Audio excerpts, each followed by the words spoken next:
على الهواء مباشرة دلوقتي.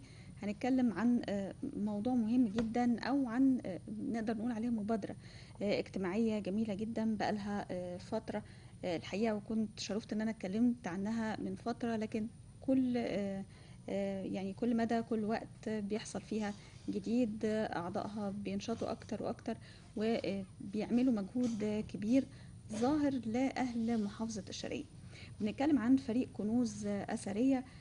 كنوز أثرية يمكن باين شوية من اسمه طبيعة عمله. الفريق ده مجموعة الشباب دول بيشتغلوا على ايه بالظبط؟ الوعي الأثري اللي هم بيشتغلوا عليه وبيحاولوا ينشروه ما بين أبناء محافظة الشرقية، فكرة الحفاظ على التراث الأثري في محافظة الشرقية.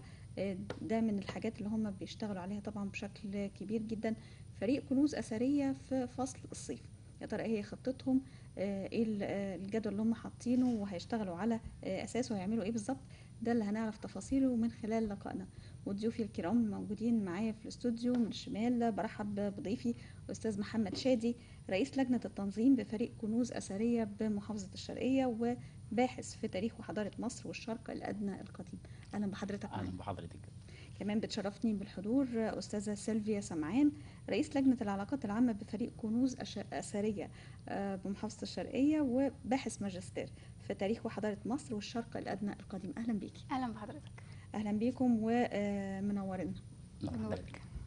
خلينا نبدأ في البداية مع أستاذ محمد شادي. أستاذ محمد، اتكلمنا عن طبيعة الفريق نفسه. كنوز أثرية تأسس إمتى والأعضاء قد إيه؟ بداية تأسيس الفريق كان 24/9/2020. ده كان بداية نشأة الفريق. انطلاقة الفريق كان من محافظة الشرقية. بعد كده تم توسعات الفريق. بدأنا نشتغل من محافظة الشرقية لمحافظة القاهرة، بدأنا ننزل لجميع المحافظات. بدأ يبقى عندنا أعضاء من جميع المحافظات. ما اقتصرناش على الشرقية والقاهرة أو وجه بحري بس، لا، دخلنا على وجه قبلي. عندنا دلوقتي فرع في الصعيد جميل. وبنقدم شغل في فرع الصعيد. وآخر حاجة من فترة كنا عاملين ملتقى وعي أثري، كان ما بين فريق كنوز أثرية ومتحف الأقصر. وده كان حاجة جميلة جميل. جدا، يعني كان ملتقى مشرف لينا، وبجد احنا يعني كانت تجربة جميلة، وكنا سعيدين جدا ان احنا رحنا عملنا حاجة مع متحف في الصعيد. زائد عندنا الفرع هناك دايما باستمرار بيعمل كورسات اونلاين، وبينزلوا الاماكن الاثريه هناك برضو. عملنا هناك شغل زي نزل المعبد الاقصر، ونزلوا حتشبسوت، نزلوا اماكن كتير جدا. فاحنا يعني مش شغالين على بس الشرقيه بس. هي كانت بدايه الانطلاقه في الشرقيه، لكن بعد كده توسعنا ونزلنا، وهدفنا ان احنا نغطي جميع المحافظات، وان احنا ننشر الوعي الاثري في كل المحافظات. ديت يعني كان حلم جوانا وبنحققه، ان احنا ننشر جميع الوعي الاثري في كل المحافظات.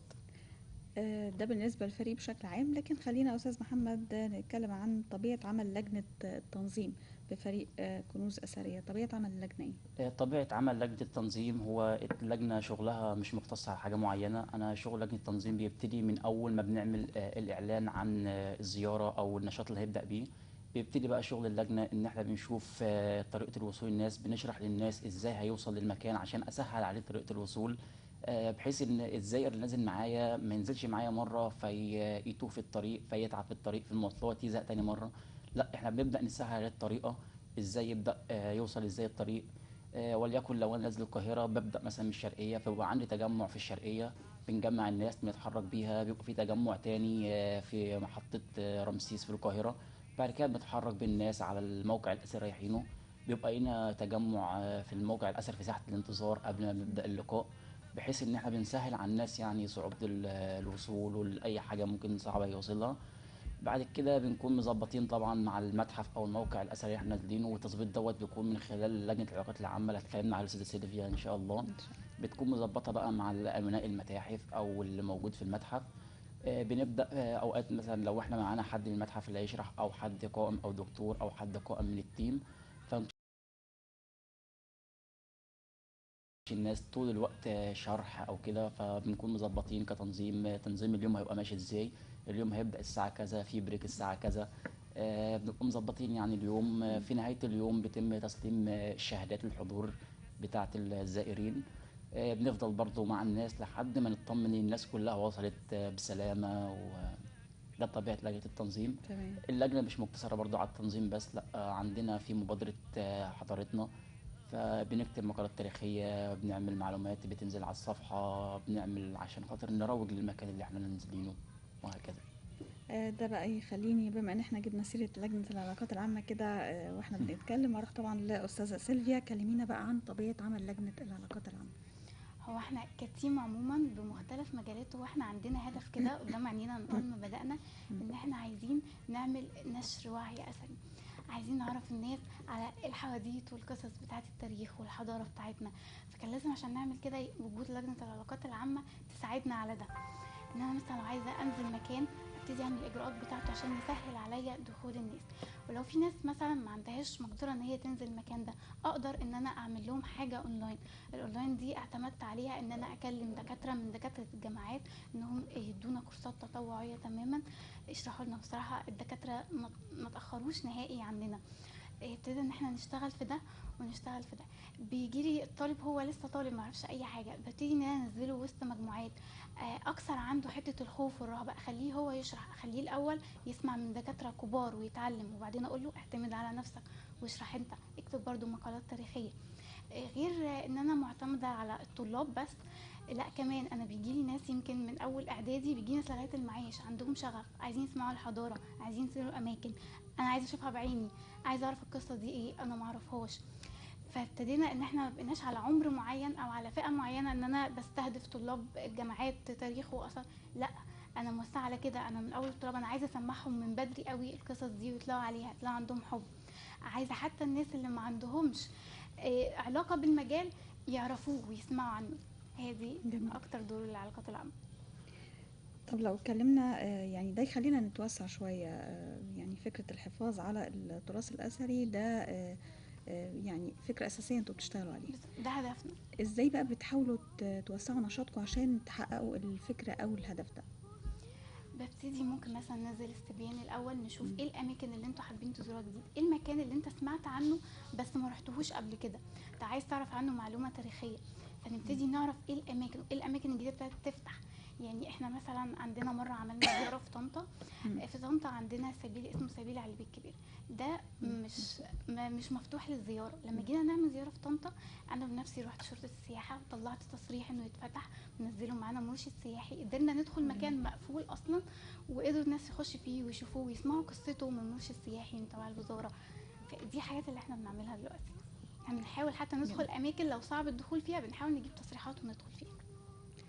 هرجع مرة تاني بقى للأستاذ محمد. زي ما بدأت كلامي خالص وأنا بقول المقدمة، يعني عارفة إن انتوا في فصل الصيف عندكم برنامج حافل كده، نقدر نقول عندكم أنشطة كتيرة جدا. فكلمنا بقى في فصل الصيف ايه اللي هتعملوه بشكل مكثف بقى. الزيارات اللي بنعملها، بنعمل زيارات، بننزل المواقع الأثرية، بنعمل كورسات اونلاين برضو، يعني بنسهل لان الجو حر، بنسهل على الناس شوية ان هي من نزول ممكن نعمل حاجة اونلاين وحاجة اوفلاين. بنعمل تدريبات مشتركة، تدريبات صيفية بتكون دي بالتعاون بيننا وبين المتحف. بيبقى نظام مثلا محاضرات، 3 محاضرات 4 محاضرات حسب التنسيق مع المتحف. وبيبقى متحف تل بسطة. متحف تل بسطة حسب، احنا ما بنشتغلش على مكان معين. بما ان جه مسيره تل بسطة، فاحنا بالفعل عندنا بكره زياره لمتحف تل بسطة في الشرقيه، ده من ضمن النشاط الصيفي اللي احنا عاملينه. زائد ان احنا طبعا عندنا جانب اللي هو احنا بنقدم برضو ملتقيات، بنعمل ايفنتات بتكون بالتعاون ما بيننا وبين جهات مختصه. زي مثلا عملنا قبل كده كان بيننا وبين مكتبه مصر العامه في الزاويه الحمراء في القاهره. عملنا بالتعاون برضو ما بين فريق كنوز اثريه ومكتبه مصر العامه بالزقازيق. عملنا بين برضو مكتبة مصر العامة في الزقازيق وفريق كنوز أثرية ومحافظة الشرقية لجنة التراث. عملنا ملتقى برضو كان ما بين فريق كنوز أثرية ومتحف تل بسطة. فنشاطاتنا دايما بنسعى ان احنا نقدم نشاطات مختلفة، سواء كورسات، بنقدم بقى في الكورسات سواء مصر قديم، سواء اسلامي، سواء لغة مصرية. ان احنا بنحاول نتوسع ونعمل زي ما استاذ سيلفي قالت استبيان، نشوف الناس هي مايله لايه، الناس حابه تعرف ايه الجديد اللي انتوا حابين تعرفوه. طيب ايه المكان اللي انت مثلا سمعت عنه حابب تنزله. ده بيكون من ضمن الشغل اللي احنا بنسعى عليه. زائد ان احنا بيبقى عندنا خطه شهريه ماشيين عليها، فبنبص دايما مثلا ايه الحاجه اللي احنا ما نزلناش بقالنا فتره، ايه الحاجه الجديده، ايه الحاجه اللي ممكن تشد الناس، ممكن تجذب الناس، حاجه جديده فاحنا عايزين نعرف الناس عليها. ده من ضمن النشاط اللي احنا بنسعى ليه. كلمني يا استاذ محمد عن بعض النجاحات البارزه اللي انتوا حققتوها في الفتره الاخيره، وانا عارفه ان انتوا يعني الشغل الكتير اللي انتوا بتعملوه ده اكيد لازم يعني يبرز نجاحات في الاخر. ايه هي بقى النجاحات دي؟ اكيد طبعا، واحنا نبقى فخورين بكل حاجه بنعملها، ان احنا ديت قصه جوانا، وبدات من حاجه بسيطه، بدانا نكبر، بدانا نتوسع بعد ما كنا بادئين من الشرقيه، لا بقينا في الشرقيه وفي القاهره وفي الصعيد. فده نجاحات. وزي ما قلت لحضرتك في البدايه، يعني كان نجاح كبير جدا لينا عما عملنا المؤتمر اللي عملناه في متحف الاقصر. ده كان حاجه جميله جدا، وكان معانا عدد جديد، خصوصا ان احنا نازلين من الشرقيه ورايحين نعمل حاجه في الاقصر، فنلاقي معانا عدد كبير. ده كان نجاح كبير جدا. وحلمنا طبعا ان احنا نصبح مؤسسه كبيره، نقدر ننشر وعي اثري، نقدر ننشط سياحه بلدنا، نعمل توعيه اثريه لجميع الفئات، سواء انت مختص او مش مختص. ما تكونش مقتصر على فئة عمرية بس، لا بالاكتر يعني بنستهدف اكتر العمر الصغير، ان احنا نطلع عنده من ثغرة هو عنده النشأة وحب الحضارة، ان هو حابب يتعرف على حضارة بلده. وطبعا يعني حضارتنا حضارة عريقة، فده اللي احنا بنحاول نقدمه. سيلفيا، التحديات الرئيسيه اللي بتواجهكم في مجال شغلكم ايه هي؟ يعني انا مش عايزه اقول لك هي تحديات، على قد ما ان الابواب كلها بتتفتح لنا الحمد لله. احنا لما بنروح مثلا مكان او متحف نقول ان احنا جايين زياره، مدير المتحف بيرحب بينا جدا، بيفتح لنا الباب. لما بروح الدكتور في الجامعه بطلب منه انه بس يدينا محاضره اونلاين، الدكتور بيرحب بينا، بيقول انا بشجع ان انتم مجهود شباب معتمدين على نفسكم وبتعملوا حاجه زي دي. ما بلاقيش رفض، ما بلاقيش حاجه، انا بلاقي الناس كلها بتفتح لنا ابواب. فما ده الشغل جميل. اللي فيه حاجه. طيب ازاي بيتم اختيار المواقع الأثرية اللي انتوا بتروحوها وبتعملوا محاضرات فيها وبتشرحوا للناس؟ على أي أساس بيتم اختيار المواقع دي؟ الموقع دي زي ما قلت لحضرتك في الاول، احنا بنعمل استبيان عشان نشوف لو في مكان معين هو حابب ان هو يروح فيه، حابب يسمع عنه، مجال معين، حاجه دراسيه هو حابب ان هو يروحها. نشوف مثلا لو بيبقى في مثلا تواريخ اماكن، افتتاح اماكن معينه في نفس اليوم، ممكن نروح في نفس يوم الافتتاح، في يوم البتاع كده. أستاذ محمد، ازاي ممكن لأفراد المجتمع المحلي ان هم يساهموا أو يتطوعوا في أنشطة الفريق؟ بيبقى عندنا فترات معينة كده ممكن نفتح فيها عضوية، انضمام للتيم. ف فترات ثابتة ولا بيتغير يعني على حسب ما لا انتوا تقرروا الميعاد؟ لا على حسب التقرير او حسب الوقت. يعني ما ينفعش اي مثلا اثناء امتحانات والناس مش فاضيه، بيبقى اوقات معين زي مثلا في الصيف زي دلوقتي، فالناس بقت متفرغه وفاضيه، فبفتح عضويه. بنبدا الناس بتتجمع في الجروب، بيتعمل لها انترفيو، وبعد كده بيتم تدريب الناس ديت يعني بشكل مستمر وبشكل كبير جدا. بندربهم ازاي ان هو ينزل مكان اثري. طب انا هنزل مكان اثري، هنزل ازاي؟ طب انا هقف اشرح معلومه، بنعرفه ان هو ازاي يحضر معلومه، ازاي يقف يشرح في المكان الاثري، ازاي ما يبقاش عنده خوف، يكسر رهبة الخوف اللي بينه وبين الجمهور، يقف يشرح المكان الأثري. ازاي يكتب معلومة صحيحة، ازاي يكتب مقال. طب انا عشان اكتب معلومة صحيحة او مقال، فانا لازم اجيب مصدر كويس، مصدر موثق تماما. بنعرفه ازاي يجيب المصدر ده، لان طبعا احنا بقابلنا شائعات كتير، وبنلاقي على الصفحة بتاعتنا يعني رد وشائعات. فاحنا بنبقى الحمد لله عندنا القدرة ان احنا ازاي نثبت انا كاتب معلومة. اي رد هلاقيه عليها هعرف ازاي اثبت له ان انا معلومتي صحيحة، ان انا جايبها موثقة. فده بيكون عبارة عن العضويات اللي بنفتحها، وبعد كده مثلا بعد ما بنبقى فترة معينة، فترة العضوية 3 شهور.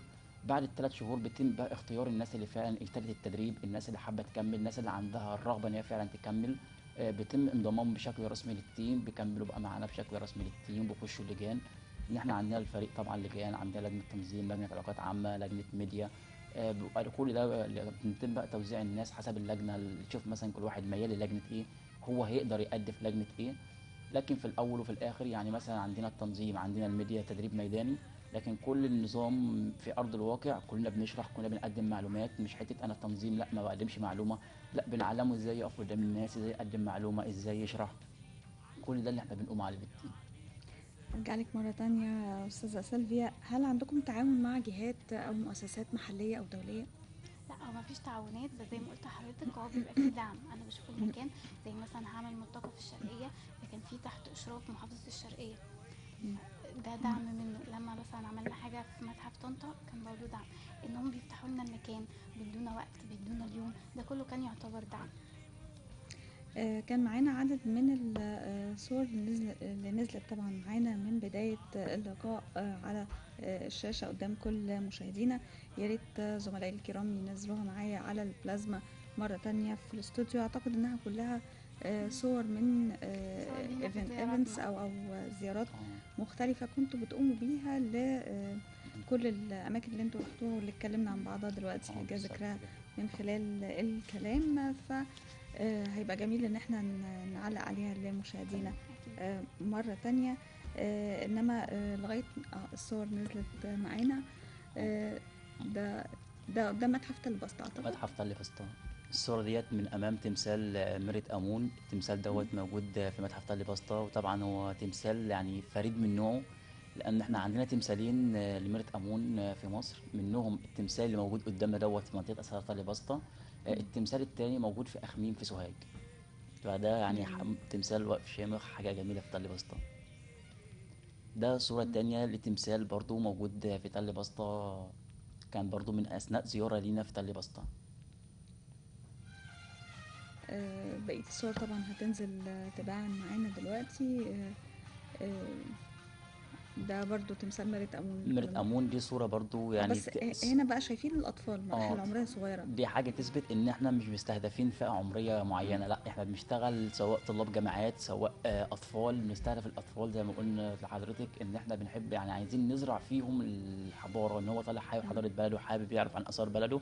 فالصورة تبين إن إحنا فئات مختلفة، مش فئة تمام. عمرية مقتصرة على سيلفيا، الفيدباك بقى والرجع الصدى كده زي ما بنقول بتاع الشغل والمجهود بتاعكم، يعني انت تقدري تحسي بالموضوع ده تفاعلي وقت جدا وقت اه وانا في الزياره كده اه انا قاعده اسال الزياره ايه اخبارها، ادوني ايه الحلو، طب ايه اللي قبلك ما كانش حلو في النهارده في اليوم، كان لازم اخده في كل زياره. مم. ولازم ارجع اقول لهم طب على الميديا بقى الريفيوهات بتاعتنا بقى قولوا لنا ايه رايكم في الزياره النهارده، ايه اللي حبيتوه. انا بتبسط جدا حد يقول لي انا اول مره اشرح كان معاكم، اول مره اسمع المعلومه دي، انتوا مبسطينها قوي. ده احنا مثلا كان بيشرح لنا بشكل تاني كنا بنحس ان كان المعلومات التاريخيه دي حفظ. لا، مين قال المعلومات التاريخيه دي حفظ؟ انت لو مش فاهم الحاجه اللي بتقولها وحاسسها وقادر تشرحها مش هتوصل لحاجه، وانت حفظت احسن ما تعرفش معلومات. لكن احنا بنوصل لهم المعلومه بشكل ان انا مش هنساها تاني، ما هي مش حفظ عشان تتنسي.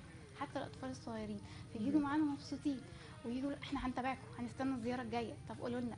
الأطفال نفسهم بيبقى عندهم شغف حتى إن هم الاطفال يكرروا الزيارات. عايزه اقول لحضرتك مره انا عايزه اشرح، اكيد هسيبه يشرح. اطلع اشرح لا، واحنا بنشرح الاول وبعدين نقول لهم ايه مين حابب يشرح بعدنا. فبتفاجئ ان عندهم الشغف ان انا كمان عايزه اشرح زيك، عايزه اتكلم وعايزه. فدي حاجه بتبسطنا ان حتى الجيل الجديد هيطلع عنده وعي، هيطلع بقى من صغره حابب ان هو يروح، حابب ان هو يشرح، حابب ان هو يقرا كتب اكتر عن المعلومات ده. جميل. وممكن في نهايه الزياره ممكن تديني مراجع، طب ممكن تقولي كتب، طب جبتي بقى المعلومات دي منين. ففي حتى مش مجرد ان انا باخد المعلومه كده وخلاص، لا انا عايزه اعرف مصدرها، انت جبتيها منين، طب عرفيني. طب انا بقى عايزه احضر المره الجايه عشان اقول، طب احضر ازاي بقى. جميل. فجيل حلو احنا عايزين حقيقي. نهتم بيه. هي فكرة انه يبقى فيه تفاعل وقت بالظبط، الحدث وقت الشرح زي ما انت بتقولي دي الثمار اللي نبقى جنيناها. مش مهم تعب اليوم، مش مهم السفر، احنا من محافظات مختلفه، تمام. فكل واحد بيجي فيه تعب سفر ساعتين 3 عمال ما يوصل مكان اصلا اللي هو خلاص بقى. بس لما بنشوف بقى النتيجه لو في داهيه بقى مش مهم، المهم ان انتوا اتبسطتوا معانا. المكان اللي جاي بقى اللي بتخططوا له، يعني زي ما قالت سيلفيا طبعا من شويه بيبقى فيه استبيان بيتحط على الصفحه بتاعتكم على مواقع التواصل الاجتماعي، حابين الناس بقى تقول رايها، حابين تروحوا فين المره اللي جايه.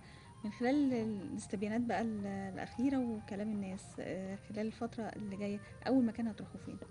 عندنا زيارة بكرة زي ما قلت لحضرتك، إن إحنا نازلين متحف تل بسطة. تمام. يعني هو زائد يعني في ناس كتير من الشرقية ومن الزقازيق نفسها مش عارفين إن في متحف أصلا في الزقازيق. فإحنا بنحاول إن إحنا نعرف الناس، اعرف مكانك، اعرف تاريخك، اعرف الأماكن الأثرية الموجودة في بلدك، انزل شوف شارك بلدك، حضارة بلدك. أنت بيجيلك ناس من بره من دول مختلفة عشان تشوف حضارتك. أنت كل حاجة سهلة ليك، ليه مكسل تنزل؟ زائد ان تل بسطة مكان عريق جدا وله اهميه تاريخيه كبيره جدا. يعني تل بسطة كانت عاصمه للاقليم ال 18 في الاسره 22، فانت عندك مكان يعني ما يقلش اهميه عن اي مكان تاني خالص. فلازم تنزل تعرف مكانك. زائد ان يعني في بعد كده ان شاء الله ناس شايفين حاليا الناس مقبله ان هي حابه تنزل المتحف المصري الكبير. ايوه. فده اللي احنا بنشتغل عليه ان شاء الله الفتره الجايه برضو سألت نظهر عشان في كنت حاسة ان انت هتقولي كده. ان شاء الله نبدا نظهر في المتحف المصري الكبير الفتره الجايه. ان شاء الله. م. أستاذ محمد، ازاي بيتم تمويل أنشطة الفريق؟ يعني فكرة ان انتوا تعملوا الزيارات دي وتتنقلوا من مكان لمكان، ده بالتأكيد يعني بيحتاج تخطيط معين. طبعا انا زي ما لاحظت من خلال كلامك انت واستاذة سيلفيا، يعني في المتاحف اللي انتوا بتروحوها، الاماكن الاثريه اللي انتوا بتروحوها، يعني بيتم استقبالكم فيها بشكل يعني بشكل مجاني، لان انتوا بتقوموا برساله توعويه في المقام الاول. بس بشكل عام ازاي بيتم تمويل انشطه الفريق؟ هو احنا بالفعل ان احنا شغلنا كله شغل مجاني مم. يعني غير قابل للربح، مم. لكن هو كله قايم على الجهود الذاتيه. لكن مم. احنا يعني دايما بنبقى مستنظرين دعمنا، هو يعني الدعم اللي بنشوفه ده هو اللي احنا محتاجينه مش اكتر ولا اقل. ودايما بس الفئات احنا بنلاقي فيدباك فعلا لما الاقي حد مثلا بعت لي رساله: انا اول مره كنت اشرح معاكم، انا عرفت معلومه ما عرفتهاش قبل كده، مم. انا حبيت النزول معاكم، لا انا هتابعكم وهنزل معاكم. لا بنلاقي ناس تخش تكلمنا، نبقى لسه مروحين من الزياره في نفس اليوم نلاقي الناس مبسوطه وبتسال الزياره الجايه امتى ومكانها فين، لا احنا عايزين. فده كل ده بيبقى دعم كبير لينا. أستاذة سيلفيا، خلينا نأكد مرة تانية لمشاهدينا في نهاية اللقاء اللي عايز يتواصل معاكم ويعرف أكتر عن الأنشطة بتاعتكم من خلال إيه؟ هل صفحات التواصل الاجتماعي من فقط؟ خلال صفحات التواصل الاجتماعي والاماكن اللي احنا بنعلن عنها، ممكن يجي يشوفنا ونتواصل فعليا في ارض الواقع. الصفحة بعنوان كنوز كنوز أثرية، اثريه. موجودة على مواقع التواصل الاجتماعي التواصل المختلفة. الاجتماعي ومتاحه للجميع وجميع الاعمار. جميل. ودي دعوة حلوة من خلال وجودكم معانا في البرنامج، انه اللي عايز يلف في آثار بلده الجميلة بقى خلال فترة الصيف، خاصة الأسر بقى اللي عايزة تعرف أولادها أكتر عن تاريخنا، جميل إن هم يحضروا الزيارات اللي انتوا هتعملوها خلال الفترة اللي جاية. في نهاية لقائي معاكم بشكركم شكرا جزيلا أستاذ محمد شادي وأستاذة سيلفيا سمعان، نورتونا النهاردة. شكرا لحضرتك. مشاهدينا الكرام، فاصل سريع ورجعنا بعد كده مرة تانية.